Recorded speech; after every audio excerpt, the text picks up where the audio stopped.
আসতে পারি বসুন্ধরা দেবী? ও রানীমা, আপনি আপনার ঘরে আসবেন, আমায় কেন জিজ্ঞেস করছেন? এই ঘরটা তো আর এখন আমার ঘর নেই। আমার মেয়েও আর এখন আমার মেয়ে নেই।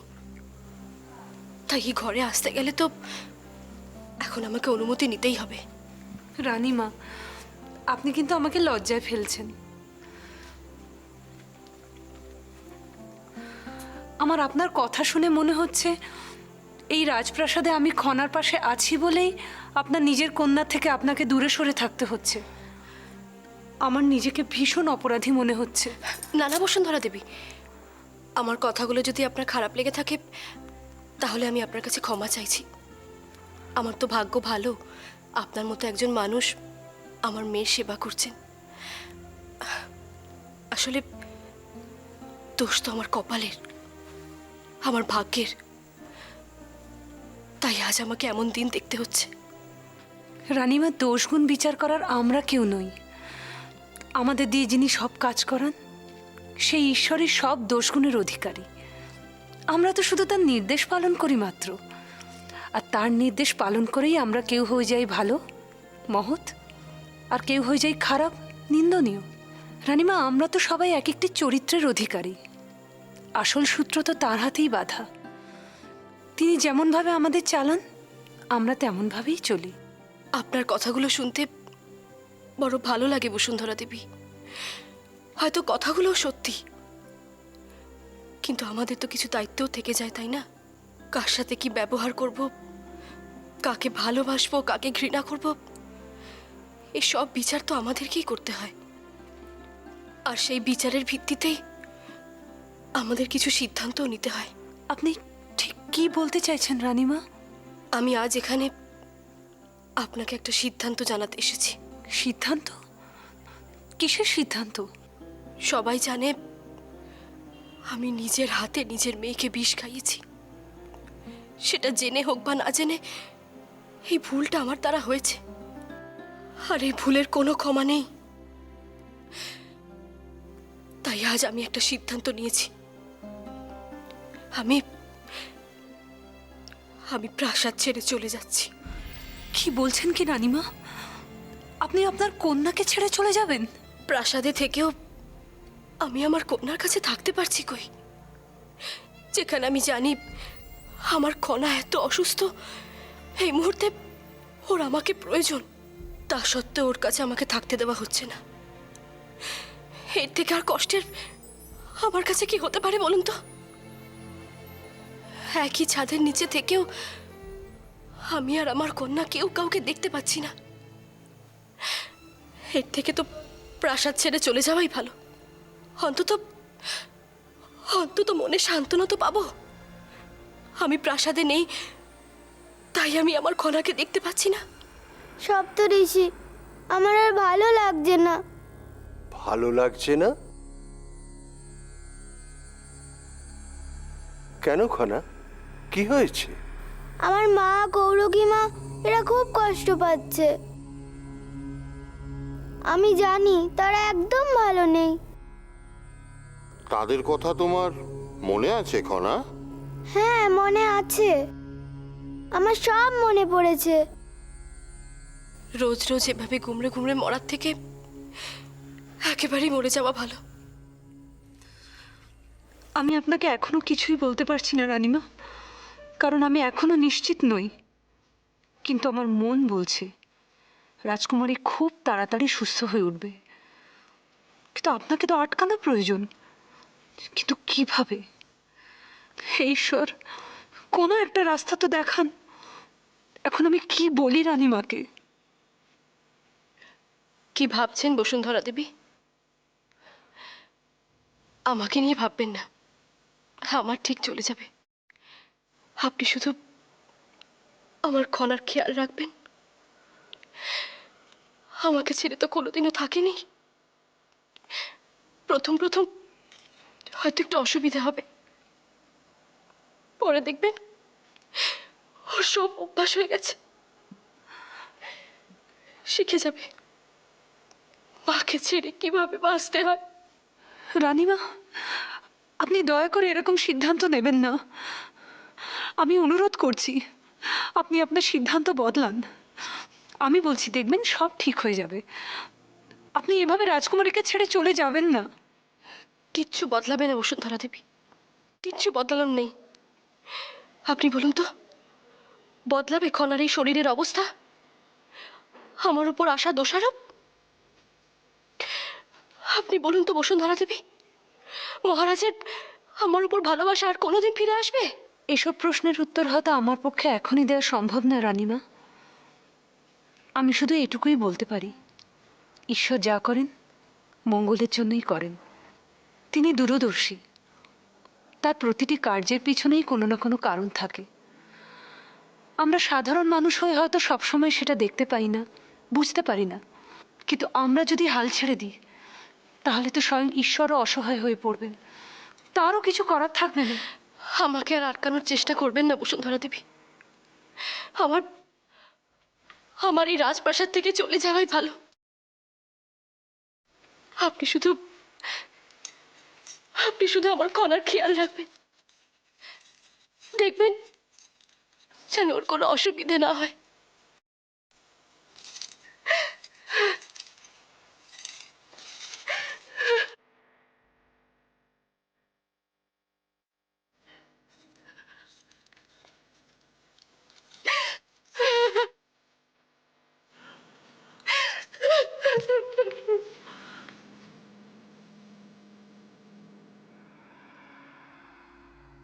সপ্তঋষি, আমি আমার মার কাছে যাব।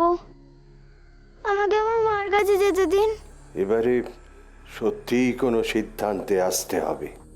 খনাকে পৃথিবীর মোহমায়া থেকে দূরে সরিয়ে রাখা সত্যিই বড় কঠিন।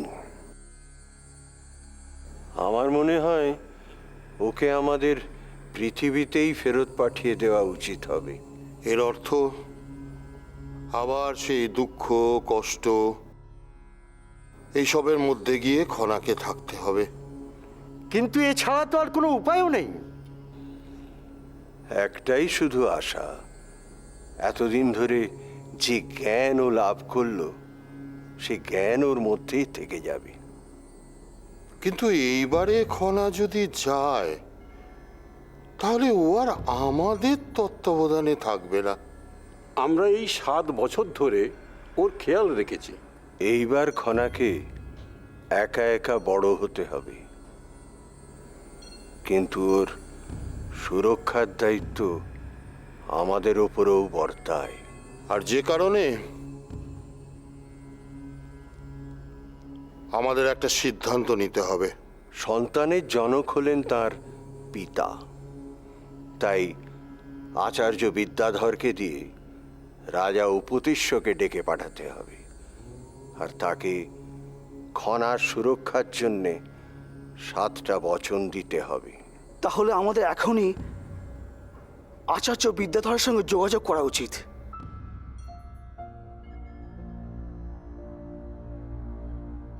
কেন শুধু শুধু এত উত্তেজিত হচ্ছ ঐশিকা?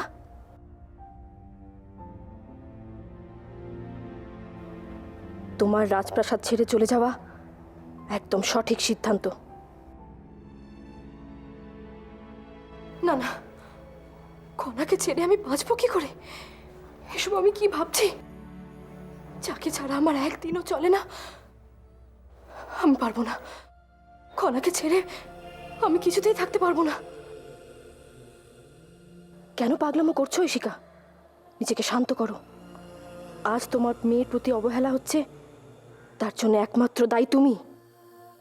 তোমার উপর রাগের অনেকাংশ তোমার মেয়ের উপর প্রতিফলিত হচ্ছে। কিন্তু তা হলেও একজন মা তার সন্তানকে ছেড়ে থাকবে কি করে? এটাই তো তোমার আত্মত্যাগ। নিজের মেয়েকে যদি সত্যি ভালোবাসো তাহলে আত্মত্যাগ করবে। আমি জানি তুমি পারবে। একটা কথা মাথায় রেখো ঐশিকা, তোমার এই আত্মত্যাগের ফলেই কিন্তু তোমার মেয়ের বেঁচে থাকার সুযোগ পেতে পারে। তুমি চলে গেলে হয়তো এই পরিবার তোমার মেয়েকে মেনে নেবে। আর তা যদি না নেয় তখন তো আমার দুকুলি যাবে। পরিস্থিতির সঙ্গে লড়াই না করে নিজের মমতাকে বিসর্জন দিয়ে আমি কেন মুখ লুকিয়ে থাকবো? কেন রুখে দাঁড়াবো না? যতই হোক কণা আমার সন্তান, ওকে ছেড়ে আমি কোথাও যেতে পারবো না। যে যাই বলুক না কেন আমি এই প্রাসাদেই থাকবো। তার জন্য আমাকে যত অপমান সহ্য করতে হয় আমি করব। তবু আমার সন্তানের প্রতি আমার ভালোবাসা আমি কিছুতেই উপেক্ষা করতে পারবো না, কিছুতেই না, কিছুতেই না। হে সপ্তর্ষি, কৃপা করুন। সমস্ত সিংহলবাসীর মঙ্গল অমঙ্গল নির্ভর করে আছে আপনাদের একটি সিদ্ধান্তের উপর। আপনারা আমাকে জানিয়েছেন যতক্ষণ পর্যন্ত খনা সম্পূর্ণ সুস্থ না হচ্ছে ততদিন সিংহল বিপদমুক্ত হবে না। হে ঋষিগণ, রাতের আকাশকে উজ্জ্বল করে আপনারা যেমন বিরাজ করছেন, ঠিক তেমনি সমগ্র সিংহলের সৌভাগ্য নক্ষত্র হয়ে রয়েছে খনা। তাকে এভাবে কেড়ে নেবেন না। আজ বুঝতে পারছি স্বপ্নে সূর্যোদয় না হওয়ার বিপদ কি। যেমন করে দিবাকর সমগ্র আকাশকে অন্ধকার মুক্ত করে, ঠিক তেমনি করে সিংহলের আকাশ থেকে বিপদের মেঘটা কাটিয়ে দিন। দয়া করুন, সিংহলের এই বিপদ থেকে মুক্তির পথ দেখান।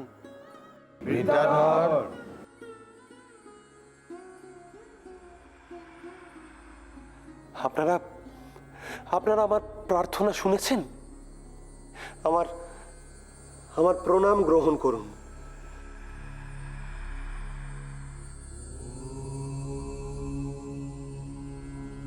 আপনার প্রার্থনা আমরা শুনেছি। আপনি সমগ্র সিংহলবাসীর কথা ভাবছেন, কিন্তু খনার বিষয়ে আমাদের সকলের সিদ্ধান্তই শেষ সিদ্ধান্ত। খনার আত্মার তার শরীরে প্রত্যাবর্তন করার বিষয়ে আমাদের দুটি শর্ত আছে। বলুন প্রভু, আমি নিশ্চয়ই তা পালন করব। শর্ত দুটি আপনার পালনীয় নয় বিদ্যাধর, কিন্তু শর্ত পূরণের উপর নির্ভর করছে খনার ভবিষ্যৎ। প্রথম শর্ত, খনা যতদিন না স্ব ইচ্ছায় ফিরতে চাইবে, তার আত্মা তার দেহে ফিরবে না, ততদিন সে নক্ষত্র লোকেই থাকবে। আর ফিরবে কোথায়? ওই রাজপ্রাসাদে, যেখানে এক শিশুকে বিষ দেওয়ার মতো এক ঘৃণ্য পাপ কার্য সংগঠিত হয়। ক্ষমা করুন প্রভু, প্রভু ক্ষমা করুন। আমি ক্ষমা চাইছি এই পাপ কাজের জন্য। ওই পাপ পুরীতে কেউ যদি নিজের স্বার্থের ঊর্ধ্বে গিয়ে কোনো মহৎ কাজ করে, যা দিয়ে বৃহত্তর কোনো মঙ্গল হয়, তাহলেই খনা ফিরবে। কিন্তু এই দুটি শর্ত পালন কিভাবে সম্ভব? আমরা আমাদের শর্তের কথা জানালাম।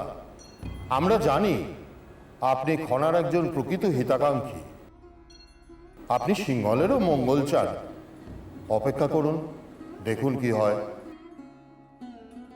সমস্ত ব্যাপারটাই নির্ভর করছে খনার সিদ্ধান্ত ও রাজ পরিবারের কারোর ওই পুণ্যের ওপরে।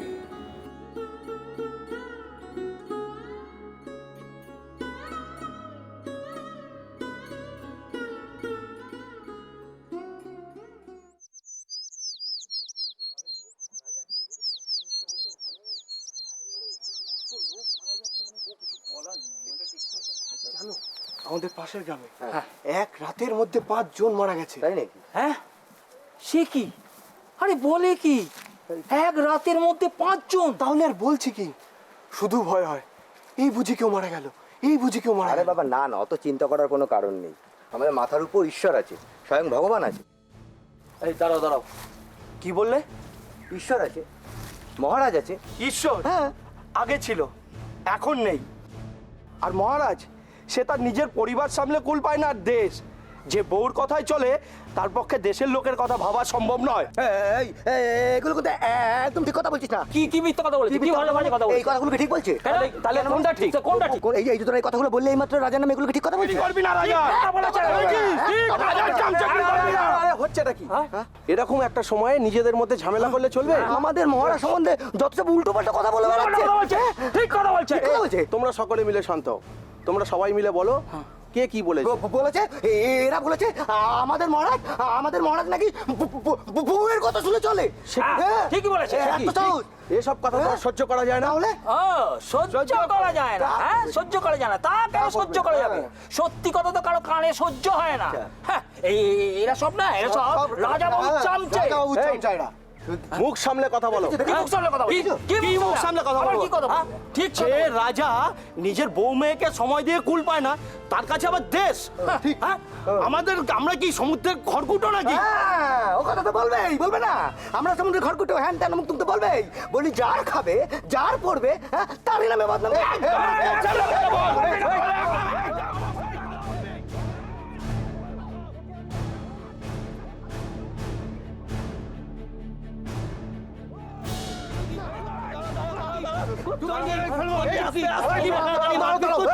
ওদিকে পাশের পাড়া আরেকজন মারা গেছে। সে কি? চলো চলো চলো।